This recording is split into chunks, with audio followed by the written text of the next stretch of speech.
Hello everyone. आज हम political theory के कुछ प्रीवियस ईयर क्वेश्चंस और कुछ मोस्ट इम्पॉर्टेंट क्वेश्चन देखेंगे। ऐसे क्वेश्चन जो आने वाले समय में एनटीए पेपर 2 पॉलिटिकल साइंस में पूछ सकता है। ये क्वेश्चंस दोनों ही मीडियम में है, हिंदी और इंग्लिश दोनों में। अगर आप चैनल पर नए हैं तो चैनल को सब्सक्राइब कर लीजिए for all the daily political science video updates.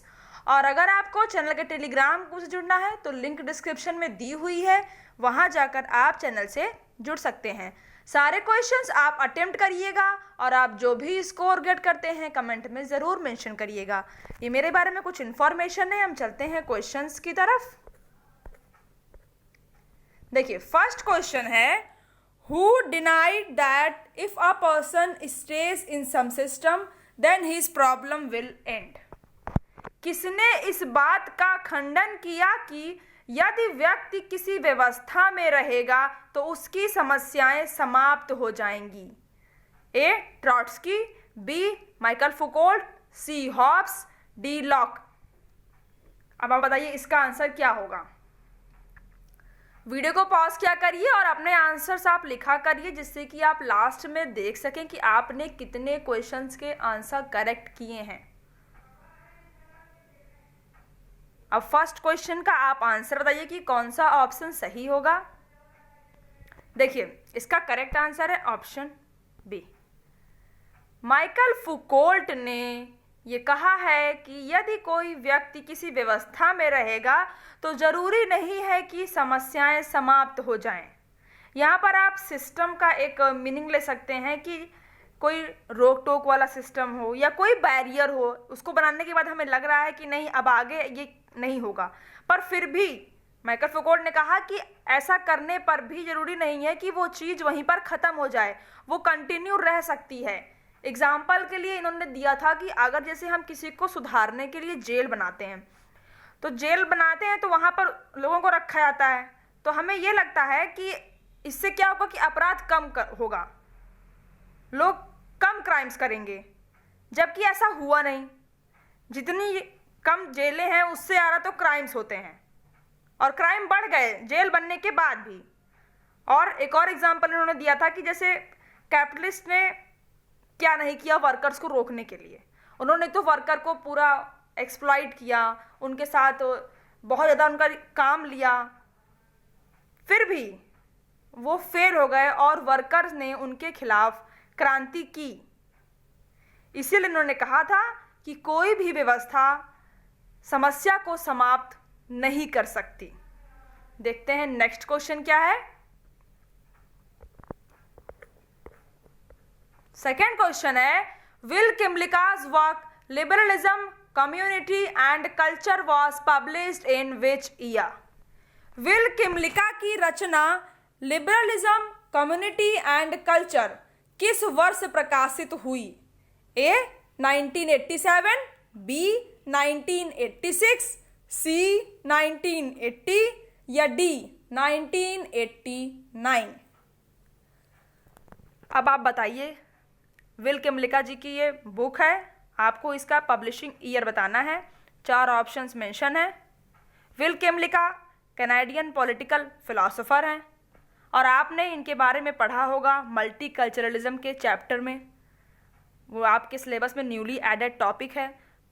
तो अगर आपने मल्टीकल्चरलिज्म पढ़ा होगा तो वहाँ पर विल किमलिका का नाम तो जरूर इससे ज़रूर मेंशन हुआ होगा और उनकी कुछ बुक्स भी मेंशन होंगी। अब आप इस पर्टिकुलर बुक का पब्लिशिंग ईयर बताइए कि क्या होगा। 1987 है या 86 है या 80 या फिर 89? देखिए, इसका करेक्ट आंसर है ऑप्शन डी। 1989 में विल किमलिका की liberalism community and culture book published हुई थी। विल किमलिका का मेन इंटरेस्ट क्या था, किस सब्जेक्ट पे वो मोस्टली बुक लिखा करते हैं? इनका मेन इंटरेस्ट है, जैसा कि मैंने बताया, मल्टीकल्चरलिज्म है, सिटीजनशिप नागरिकता पर भी इनका इंटरेस्ट है, और माइनॉरिटी के राइट्स रिलेटेड जो भी टॉपिक्स उठाने चाहिए वो ये अपनी बुक्स में उठाते हैं।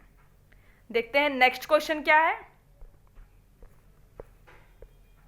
थर्ड क्वेश्चन है, there is no relation in human life in which it is not related to others whose famous statement is? मानव जीवन में ऐसा कोई संबंध नहीं है जिसमें वह दूसरों से संबंधित ना हो। प्रसिद्ध कथन किसका है? ए लॉक का, बी लियो स्ट्रॉस का, सी स्पेंसर का, डी एडम स्मिथ का। देखिए, जितना जरूरी आपके लिए ऑथर एंड बुक्स है एग्जाम के लिए, उतना ही जरूरी आपके लिए स्टेटमेंट्स हैं। थ्योरी पार्ट से आपसे क्या पूछ लेंगे वो, या तो स्टेटमेंट या फिर बुक्स और या फिर आइडियाज। इसलिए आप तीनों पर ही फोकस करके पढ़िए। अब बताइए कि ये स्टेटमेंट किसका है? ए बी सी डी में से करेक्ट आंसर क्या है?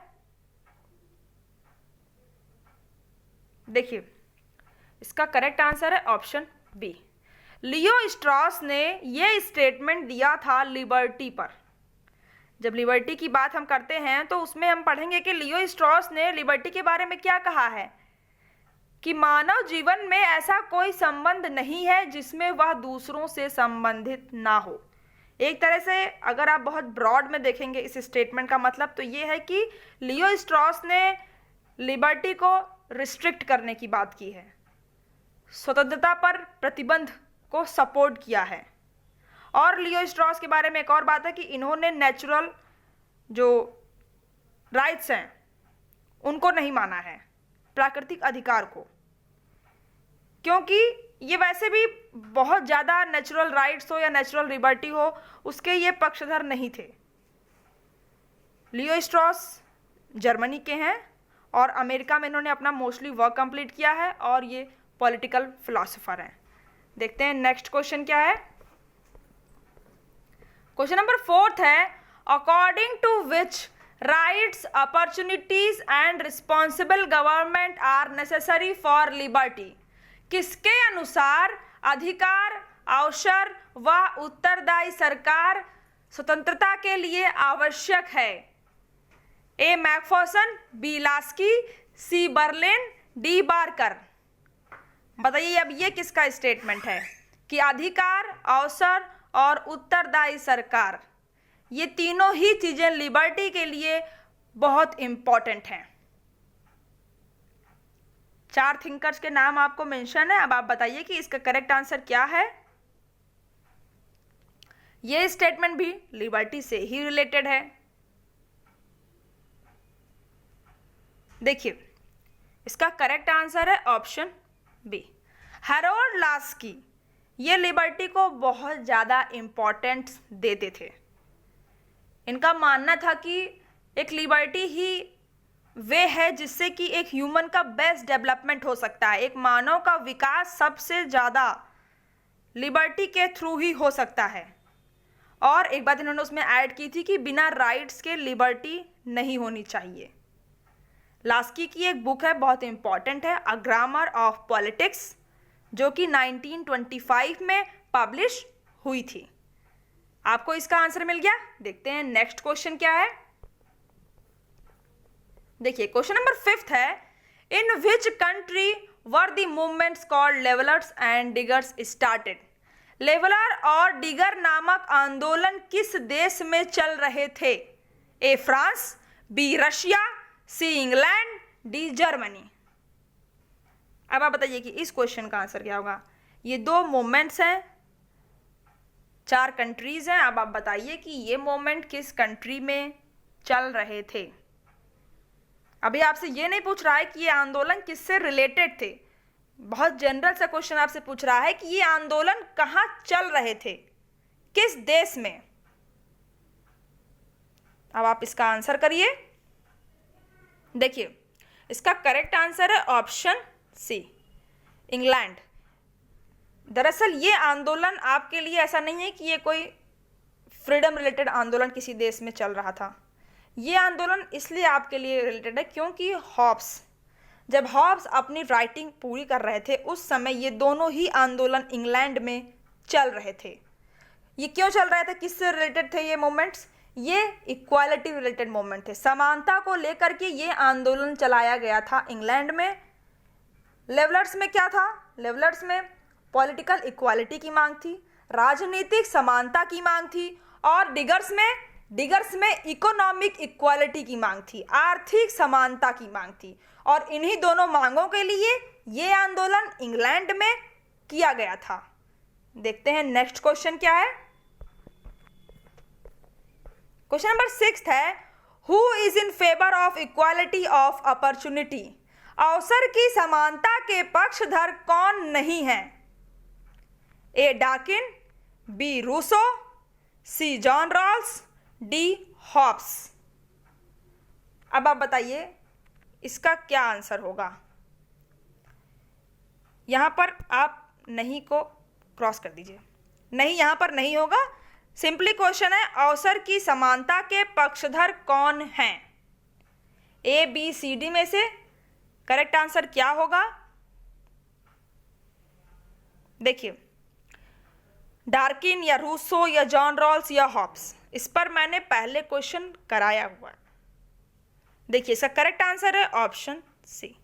John Rawls equality of opportunity को फेवर करते थे। इन्होंने क्या कहा अवसर की समानता को लेकर के, कि हर व्यक्ति को प्राथमिक वस्तुएं मिलनी चाहिए, प्राइमरी गुड्स। हर एक इंडिविजुअल को स्टेट में जरूर से जरूर मिलनी चाहिए, मस्ट है। और ये प्राइमरी गुड्स में किन चीज़ों को रखते थे? जैसे कि हेल्थ हो गया, वेल्थ है, इनकम है, यानी जो भी नेसेसरी आइटम है, बहुत ज़रूरी वस्तुएं जो भी हैं वहाँ के लोगों के लिए, तो उनको मिलनी चाहिए वो। इसीलिए जॉन रॉल्स ने अवसर की समानता की बात प्राइमरी गुड्स को लेकर की थी, प्राथमिक वस्तुओं को लेकर के की थी। देखते हैं नेक्स्ट क्वेश्चन क्या है। क्वेश्चन नंबर 7 है, women should provide salary for their household work, whose statement is it? महिलाओं को उनके घरेलू कार्यों के लिए वेतन प्रदान करना चाहिए, किसका कथन है? ए कैरोल गिलिगन का, बी एरिस्टोटल का, सी मारिया रोसा कोस्टा का, या डी कैरोल पेटमैन का।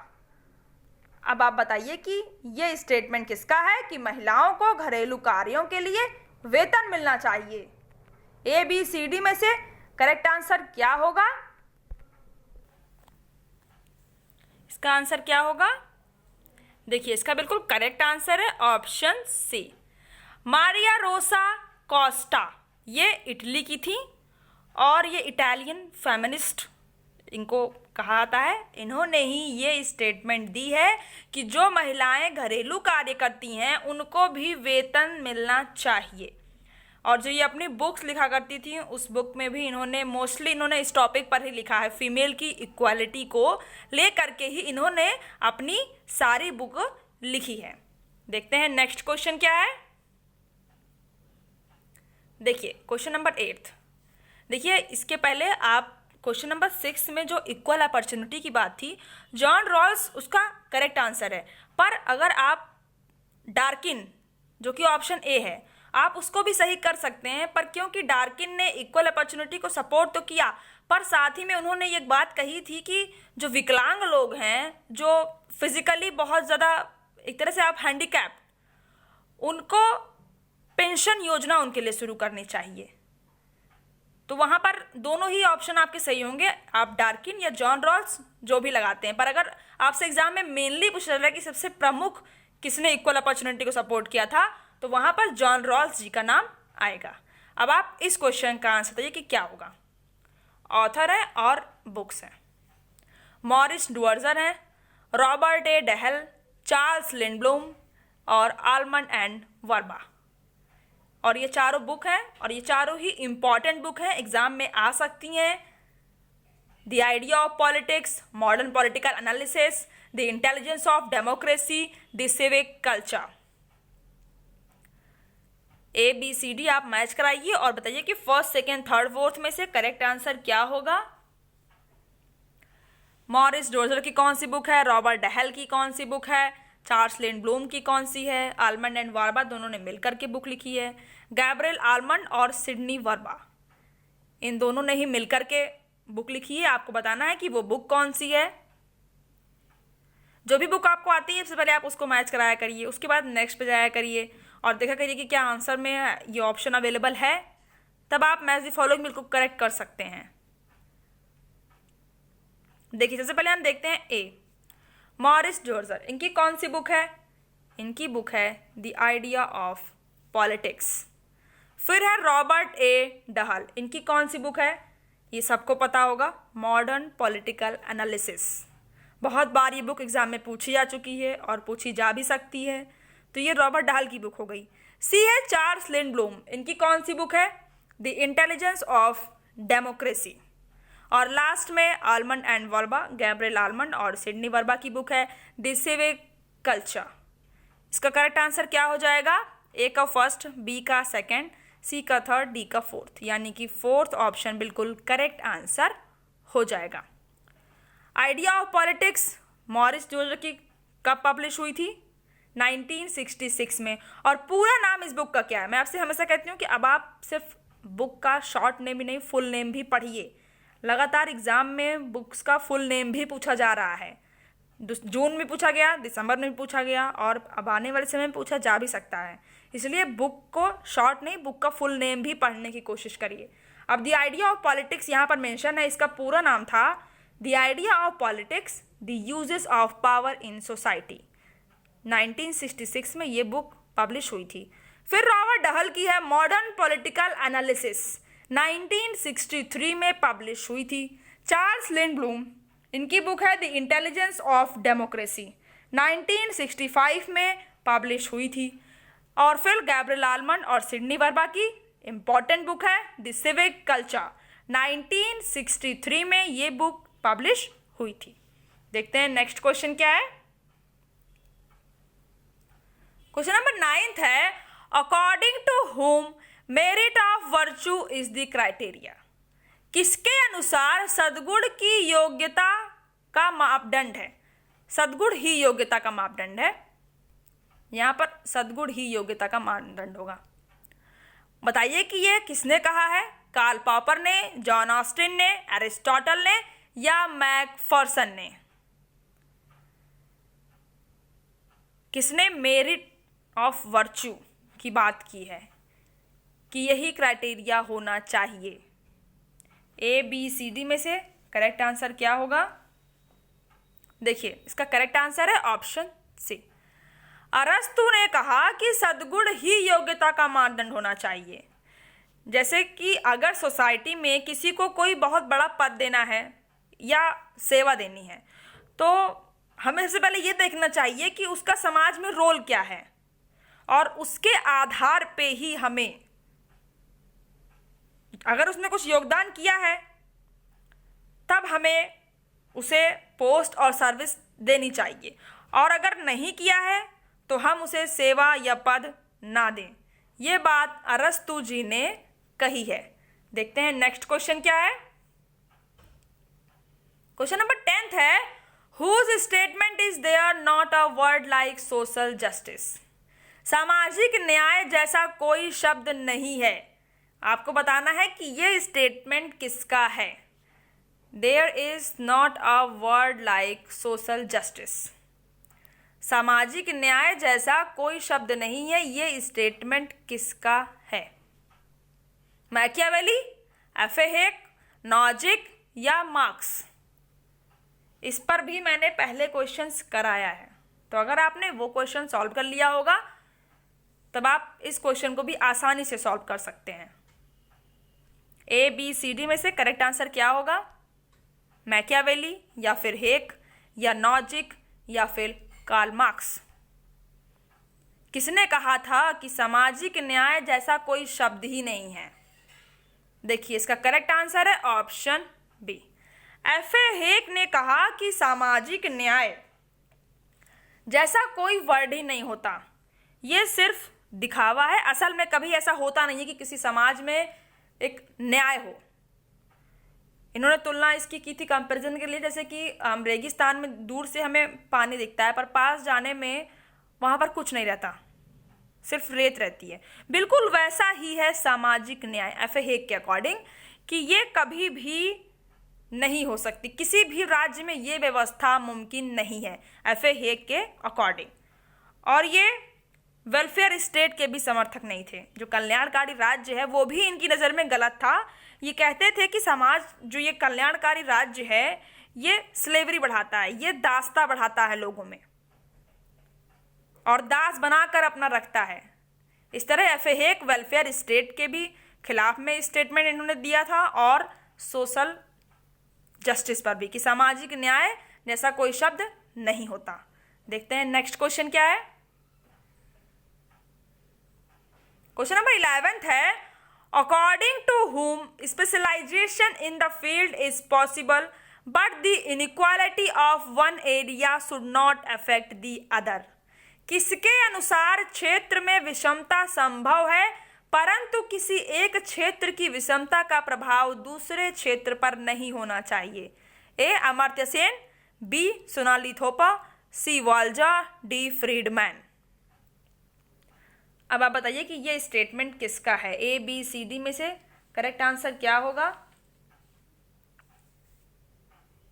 अच्छे से देख लीजिए, स्टेटमेंट पढ़ लीजिए और बताइए कि इसका आंसर क्या होगा। अमर्त्य सेन का है या सोनाली थोपर का है या फिर वॉल्जर का है या फ्रीडमैन का है। देखिए इसका करेक्ट आंसर है ऑप्शन ए। ये अमर्त्य सेन का स्टेटमेंट है। अमर्त्य सेन जनरली इन्होंने कहा कि दो तरह की विषमताएं समाज में पाई जाती हैं। एक जैसे जेंडर और एज है, इन्होंने उसको रखा कि ये नेचुरल इनइक्वालिटीज में है, ये प्राकृतिक विषमताएं हैं। और दूसरा इन्होंने कहा कि ये कुछ ऐसे मतलब विषमताएं हैं जो परिस्थितियों के रूप में हैं, जैसे कास्ट है और प्रॉपर्टी। पर जो भी बेस्ड विषमताएं होती हैं वो परिस्थितियों के रूप में हैं। तो ये दो विषमताएं अमर्त्य सेन ने बताया था और ये उनका विषमता को लेकर के स्टेटमेंट है। देखते हैं नेक्स्ट क्वेश्चन क्या है। क्वेश्चन नंबर 12 है, who did not supported natural rights. प्राकृतिक अधिकारों का समर्थन किसने नहीं किया। ए एडवर्ड बुर्के हैं, बी जेफरसन, सी मेडिसन, डी लॉक। इस क्वेश्चन का आंसर बताना आपके लिए थोड़ा सा आसान होगा। क्या होगा इसका correct answer? A B C D में से एडवर्ड बुर्क नहीं, ये एडमंड बुर्क हैं और जेफरसन है, मेडिसन है और लॉक हैं। बताइए कि करेक्ट आंसर क्या होगा। देखिए इसका करेक्ट आंसर है ऑप्शन ए, एडमंड। देखिए एडमंड बुर्के ने प्राकृतिक अधिकारों का विरोध किया था, ये इसे सपोर्ट नहीं करते थे। जैसे नेचुरल राइट्स जो लॉक ने दिए थे, लाइफ, लिबर्टी और प्रॉपर्टी जैसे राइट्स को इन्होंने नेचुरल कह करके इंडिविजुअल के पास ही रहने दिया, उसका एडवर्ड बुर्के ने विरोध किया था। इन्होंने कहा कि नेचुरल राइट्स तो सारी प्रायोरिटी इंडिविजुअल को दे देता है कि ये इंडिविजुअल के राइट हैं और ये राज्य को नहीं देने चाहिए और ये इंडिविजुअल अपने पास रखे। इस हिसाब से तो स्टेट की इंपॉर्टेंस ही कम हो जाएगी, फिर राज्य की क्या आवश्यकता रह जाएगी। और बुर्के स्टेट को बहुत ज़्यादा प्रेफरेंस देते थे और ये बहुत ज़्यादा स्टेट को इम्पॉर्टेंट समझते थे, इसीलिए इन्होंने प्राकृतिक अधिकारों का विरोध किया था। देखते हैं नेक्स्ट क्वेश्चन क्या है। 13th क्वेश्चन है, who opposed Rawls justice system. Rawls के न्याय पद्धति का विरोध किसने किया। ए नियोलिबरलिज्म, नव उदारवाद ने, लास्की ने या कंजर्वेटिज्म ने या फिर ह्यूमन राइट्स कमीशन ने, मानव अधिकार आयोग ने। अब बताइए इसका आंसर क्या होगा। ए बी सी डी में से रॉल्स के न्याय पद्धति का विरोध आपसे पूछ रहा है कि जॉन रॉल्स ने जो अपनी जस्टिस की थ्योरी दी थी और बताया था कि न्याय समाज में अगर ऐसा है तो ऐसा ही होना चाहिए, उसका विरोध किसने किया था। ए बी सी डी में से देखिए इसका करेक्ट आंसर है ऑप्शन ए, नियो लिबरलिज्म ने न्याय पद्धति जो जॉन रॉल्स ने दी थी उसका विरोध किया था। नव उदारवाद में आप समझिए कि इसमें कौन से थिंकर आते हैं, रॉबर्ट नॉजिक। और जहाँ पर रॉबर्ट नॉजिक का नाम आ जाए वहाँ पर आप समझ जाइएगा कि रॉबर्ट नॉजिक जॉन रॉल्स की जस्टिस की थ्योरी के बिल्कुल अगेंस्ट थे। नौ उदारवादियों को क्या मानना था? इनका मानना था कि अगर किसी के पास बहुत ज़्यादा प्रॉपर्टी है तो वो उसकी क्वालिटी है, उसका पोटेंशियल है, उसका हार्डवर्क है, वो अपनी प्रॉपर्टी क्यों दूसरे को देगा? ये उसका हक है कि वो अनलिमिटेड प्रॉपर्टी कलेक्ट कर सके। भाई उसकी खुद की मेहनत है, वो दूसरों को क्यों दे? जबकि जॉन रॉल्स ने क्या कहा था? जॉन रॉल्स ने अपनी जस्टिस की थ्योरी में कहा था कि अगर कोई व्यक्ति बहुत अमीर है, उसके पास बहुत ज़्यादा पैसे हैं, बहुत इंडस्ट्री है, तो जो उस देश में जो नीचे लोग हैं, वर्कर्स हैं, वो उनको अपनी कंपनी में काम दे। और अगर ऐसी विषमता समाज में है तो वह जस्ट कहलाएंगी, जहाँ पर बड़े लोग जो गरीब लोग हैं उनको अपनी कंपनी में काम देंगे। तो इसी का ही रॉबर्ट नॉजिक ने और नौ उदारवाद में जो थिंकर्स थे उन्होंने जॉन रॉल्स की जस्टिस थ्योरी का विरोध किया था। देखते हैं नेक्स्ट क्वेश्चन क्या है। क्वेश्चन नंबर 14 है, arrange these books in chronological order as per their publication years. इन पुस्तकों को उनके प्रकाशन के वर्षों के अनुसार कालानुक्रमिक क्रम में व्यवस्थित करें। 4 बुक आपको दी गई हैं, ईयर वाइज इनकी पब्लिशिंग आपको लगानी है। सारी इंपॉर्टेंट बुक हैं और इसके पहले कई बार आपने इन बुक का नाम सुना होगा और पढ़ा भी होगा कि ये बुक किसकी है, किन्होंने इस बुक को लिखा है और इसका पब्लिशिंग ईयर क्या है। तो अब आपको यहाँ पे अरेंज करके लगाना है कि सबसे पहले ये बुक पब्लिश हुई है, उसके बाद ये बुक पब्लिश हुई है। Madness and civilisation, discipline and punish, power a radical view, political power and social class. ABCD देख लीजिए और इनको अरेंज करिए ईयर वाइज पब्लिशिंग। बुक को पब्लिशिंग ईयर के अकॉर्डिंग लगाना थोड़ा टफ होता है, पर क्योंकि एग्ज़ाम में अगर आप यहीं पर फंसते हैं तब आप इस प्रॉब्लम को सॉल्व करिए। और जो क्वेश्चंस आपको ऐसे मिले बुक को ईयर वाइज लगाने के, अगर आप बुक को ईयर वाइज लर्न कर लेंगे तब आप वहाँ पर नंबर पा जाएंगे। इसलिए बुक का पब्लिशिंग ईयर भी इक्वली इम्पॉर्टेंट होता है। आप कोई भी 1-2 नंबर भी अगर एग्ज़ाम में है तो आप उसे गिव अवे नहीं कर सकते। आसानी से लगाइए, कोशिश करिए उस क्वेश्चन को लगाने की, क्योंकि कई लोगों का 1-1 नंबर से रुक जाता है। फिर वो चाहे नेट हो, JRF हो या कहीं का एंट्रेंस एग्ज़ाम हो या कोई कंपटीशन का एग्ज़ाम क्यों ना हो। इसलिए आप उस 1 नंबर के लिए भी लड़िए। तो अगर आपको पता है कि एग्ज़ाम में पब्लिशिंग ईयर बुक्स के आएंगे तो आप उनको अच्छे से पढ़ लीजिए। देखिए सबसे पहले देखते हैं first book, madness and civilisation. ये माइकल फुकोल्ट की बुक है, सबको पता होगा। पब्लिशिंग ईयर इसका है 1961। फिर है डिसिप्लिन एंड पनिश, ये भी माइकल फुकोल्ट की बुक है, इसका पब्लिशिंग ईयर है 1975। थर्ड है पावर अ रेडिकल व्यू, ये स्टीवन लुकास की बुक है, कब पब्लिश हुई थी? 1974 में।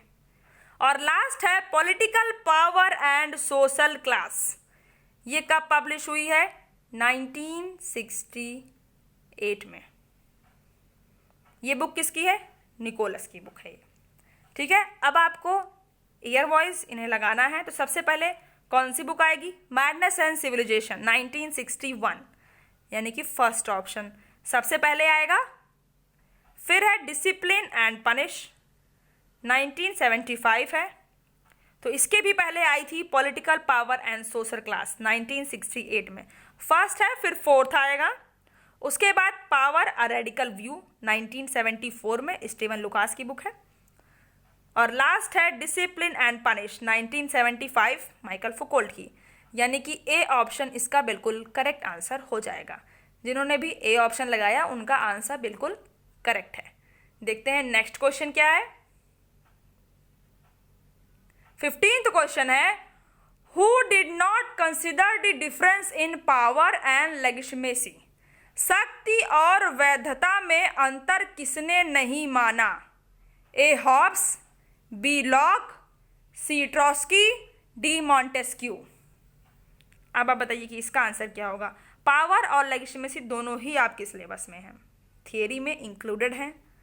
अब यहाँ पर आपसे पूछ रहा है कि इन दोनों में अंतर को किस विचारक ने नहीं माना था, किस थिंकर ने कहा कि पावर एंड लेजिस्लेशन में कोई डिफरेंस नहीं होता, हॉब्स ने या लॉक ने या ट्रॉट्स्की ने या फिर मॉन्टेस्क्यू ने। लेजिस्लेशन को आप समझ सकते हैं ये राइट टू गवर्न की तरह है। अब आप बताइए कि इसका आंसर क्या होगा ए बी सी डी में से। देखिए इसका करेक्ट आंसर है ऑप्शन ए। थॉमस हॉब्स ने शक्ति और वैधता में अंतर नहीं माना। देखते हैं नेक्स्ट क्वेश्चन क्या है। 16th क्वेश्चन है, according to which democracy is such a government in which everyone has a share. किसके अनुसार लोकतंत्र ऐसी सरकार है जिसमें सभी का हिस्सा होता है। ए जेम्स ब्राइस, बी सीले, सी डाइसी, डी स्कम्पिटा। अब डेमोक्रेसी के बारे में ये स्टेटमेंट है और डेमोक्रेसी है भी आपके सिलेबस में और इम्पॉर्टेंट भी है और मोस्टली डेमोक्रेसी से इसी तरह के क्वेश्चन आते हैं, स्टेटमेंट्स, और बहुत सारे स्टेटमेंट हैं लोकतंत्र के ऊपर। तो जो इम्पॉर्टेंट है आप उनको पढ़िए, जो प्रीवियस ईयर में पूछे जा चुके हैं उनको पढ़िए, और जो आने वाले समय में पूछा जा सकता है वो देखिए कि कौन सा स्टेटमेंट डेमोक्रेसी का है जो इम्पॉर्टेंट है पर अभी तक एग्जाम में आया नहीं है। डेमोक्रेसी पर जितने भी फेमस स्टेटमेंट्स हैं थिंकर्स के उनको अच्छे से लर्न कर लीजिए। अब ये स्टेटमेंट तो बहुत आसान है। डेमोक्रेसी का जब आप पहला पेज पढ़ेंगे इस चैप्टर का तभी आपको ये लाइन मिल जाएगी कि लोकतंत्र ऐसी सरकार है जिसमें सभी का हिस्सा होता है। James Bryce, Seeley, Dicey, Schumpeter. बताइए किसका आंसर क्या होगा। क्या ये ब्राइस का स्टेटमेंट है, सीले का है या फिर डाइसी या फिर स्कम। देखिए इसका करेक्ट आंसर है ऑप्शन बी। सीले का ये स्टेटमेंट है कि लोकतंत्र ऐसी सरकार है जिसमें सभी का हिस्सा होता है। देखते हैं नेक्स्ट क्वेश्चन क्या है। 17th क्वेश्चन है, जेएस मिल के बारे में ये क्वेश्चन है आपसे और पूछ रहा है कि व्हाट डिड मिल से टू फ्रीडम। जेएस मिल ने स्वतंत्रता को क्या कहा। ए सब्सिडरी आइटम, सहायक वस्तु, बी सोशल ऑब्जेक्ट, सामाजिक वस्तु, सी एसेंशियल आइटम, जरूरी वस्तु, या डी डेली आइटम, दैनिक वस्तु। बताइए कि इसका आंसर क्या होगा। जेएस मिल ने फ्रीडम के बारे में क्या कहा है, ये क्या होती है। ये सहायक वस्तु है या सामाजिक वस्तु है या फिर जरूरी वस्तु है या दैनिक वस्तु है। ए बी सी डी में से करेक्ट आंसर क्या होगा।